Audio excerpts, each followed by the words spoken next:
I wrestled at Michigan State with Maynard and UFC champ Rashad Evans. We were all teammates together. And since then, I graduated in '03, and I've been trying to make the U.S. national team and Olympic team ever since. I spent a couple years at the Olympic Training Center, a year at the University of Iowa, and a year at Virginia Tech University, just training. And I didn't make it. I didn't make the team, but I was pretty close. Well, you can brag. I mean, you were more than pretty close. You were right there. You were the runner-up at 97 kilos. Is that right? 96 kilos. Yeah, I was second. I was second at nationals twice. I made the U.S. national team a couple times. I was a Pan American champion. So I was close. But almost. So what's that like when you look back on it? Totally worth the time, even though you didn't get the that final carrot at the end and get to compete in the Olympics. Yeah, I mean. It was kind of bittersweet. I actually had an opportunity to go to the Olympics and help some of the guys out that made the team. But yeah, I wish I was out there. I want to be, I wanted to be the guy. It was always my goal as a kid to be champion at whatever level I competed at. So yeah, it sucks. It sucks losing, but you learn to find the positive in things too. And I'm looking to take that over as I move into mixed martial arts. All right, talk about Michigan State a little bit, because that era, now. For people who don't follow amateur wrestling, college wrestling, kind of impressive from the MMA standpoint. You mentioned Gray Maynard, who's here at the gym. You mentioned Rashad Evans. I just remember he transferred from junior college over to Michigan State. He went to Niagara Community College, and he was a junior college national champion. So he had the talent, and when he came in, he improved so much. Like in the first few months, I remember working out with him a few times and just kind of like smashing him because he was out of shape. But then he got good like right away. And he had like good competitive spirit too, which made me better as well, and Gray too, because he was in a weight class where he was small, where he could work out with both of us. But the Michigan State days, we had a good team. We beat Iowa that year. We're all NCAA qualifiers. Gray was an All-American that our senior year. I was an All-American one year. Rashad was a match away for being an All-American. So Rashad always had the potential. Yeah. But with Gray too, I mean Gray, I think we just had a good mix of team. We had a good bunch of guys on the team. There's other guys that other people would know, like Nick Simmons and Ryan Lamoureux and Mike Keenan. We had a real solid team. But yeah, I didn't think that Rashad would. You never know. But it's just funny where things take you. So when did you think about mixed martial arts? Was it some of seeing those guys on the reality show, or when did you first start thinking about it? A little bit. It was funny in school. I remember.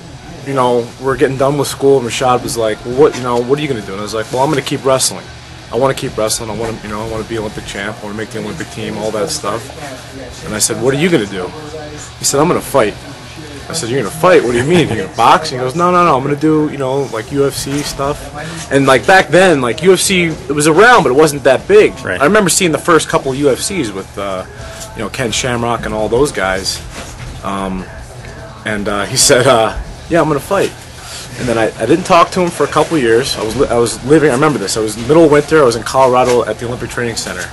And, the first season of the UFC just happened, and I saw Rashad on TV. He was on the show. And then I was like, I kind of started to follow it, and he was beating everyone up, and then he ended up winning the show. And I thought, man, I want to do this now, too. When you saw Gray got involved with it shortly after that, too. Yeah. And, that was like in 2005, I believe. So you fell out of touch with Rashad. Were you surprised by how big he was? Because he was a little bigger than when he wrestled in college, right? Yeah, bigger, no. I mean, he always had the frame. He was a tall guy. We were about the same height, but he really cut a lot of weight in college. He really, out of season, he weighed 200 pounds. About that. But he always had a big big frame. But no, we stayed in touch with each other. Because he was coaching at Michigan State after he was coaching and training at the same time after I left. Yeah. So how'd you wind up out here? Was it the Gray connection? Yeah, with Gray. We always had our big wrestling events out here, and I would come and I would stay with Gray for a couple days before the event or after the event, and so I'd come and work out with these guys just for a week at a time or after competition, and then after I didn't make the team, right when I got back from Beijing, I just packed my stuff up and I moved out, and then once I got here, it was kind of like, it was flying by the seat of my pants, but I made it here and I got to work with the guys, and Randy offered me a position to be a coach here, you know, to help out with the wrestling program, and since then I've just been doing that, and that was back in September. Tell people what the gym is like, because it's amazing. You know, I try to come in here once every 2 or 3 weeks, and every time I come in, they're like, so-and-so is here, this guy's training here. I mean, you know, for a guy who's just starting out in mixed martial arts, very accomplished wrestler, and some of the guys who walk through even to hang out for a couple of weeks and work out, I mean, it's insane. Yeah. No, it's great. It's crazy. It really reminds me of when I lived at the Olympic Training Center in Colorado Springs. There's, I mean, aside from the people that live in Las Vegas, there's all these all-stars just come in and out of here all the time, you know, like Vanderlei Silva and Forrest Griffin and Stephan Bonner. And I'm just thinking about the guys around my weight class right now, the bigger guys. You know, and you got Randy Couture, and then you got, you know, people visiting that are fighting in UFC in the UK next month. They'll come here for 2 weeks, then they're gone. It's just a smorgasbord, if you will, of like talent in and out. I mean, it's really, and then we have great coaching too. We got a great strength coaching staff. We have a great boxing staff, kickboxing staff. You got international stars like Ray Seffo from K1 is here, you know, working with guys and training with us too. Robert Drysdale, Jiu-Jitsu Abu Dhabi champions, in and out of here too. I mean, it's just, you know, and you got wrestlers like Randy Couture, and you know, it's really the best place for me, and I think I've been around, I've seen a few gyms, but you know, in my opinion, this is probably the best gym in the world. So for you, trying to make the transition over MMA, you're doing an amateur fight. I don't know when you want to go pro, but what were the biggest things you needed to work on? Obviously, the wrestling, the base was there. Was it jiu-jitsu? Was it sub-defense? Was it striking? I had someone tell me, hey, you know, when he first came in, the striking, we had to work with him. So was that the kind of the biggest thing? Yeah, of course. I mean, you know, and I've actually like learned to really love it too. You know, you learn how to move, and you know, and you learn that, you know, striking, boxing, and kickboxing are oh so technical. You know, just as technical as wrestling or jits. With you know, it doesn't seem like there's only 8 punches and a few different kicks you can throw, but you know, there's all these variations in footwork and you know, yeah, that's been my biggest goal. I've really been working hard on my striking, and I'm gonna continue working on it my whole life probably. But the jits is good. You know, there's a transition with wrestling over to jiu-jitsu because a lot of positions reflect each other.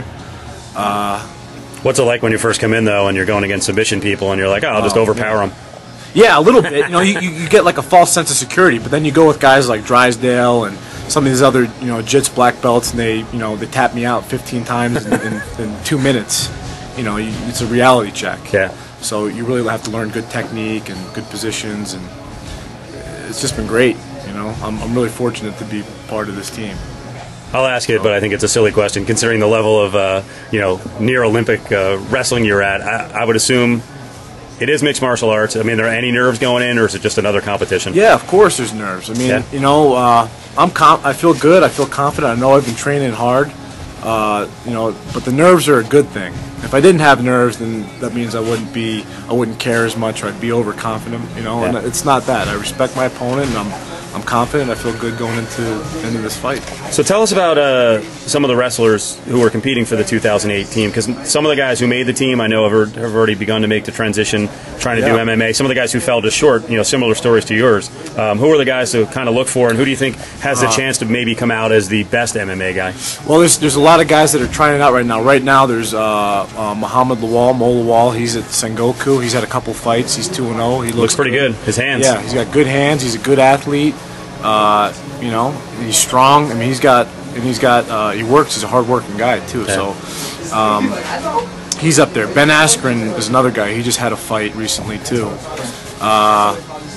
You know, let's try to see. Like, there's rumors that Henry Cejudo, who was the champion, gold medalist. Gold medalist at 55 kilos, that he's gonna make a jump into it. I heard that he signed with Golden Boy. I don't know if he's going to move into boxing or MMA, but whatever he does, he's going to be good at for sure. And then there's other guys too. There's Phil Davis, who was NCAA champion last year, who's moved into it also. You know, and then we got guys like Johnny Hendricks and Jake Rashad that also train here. They're NCAA champions that they're here also as well. And I'm sure there's others. There's many others. I can't think of right now, but those are just a few to name. But yeah. You know, Lawal and Cejudo, and if those guys, you know, and maybe even Askren too, if they devote everything that they want to it, I think the sky's the limit.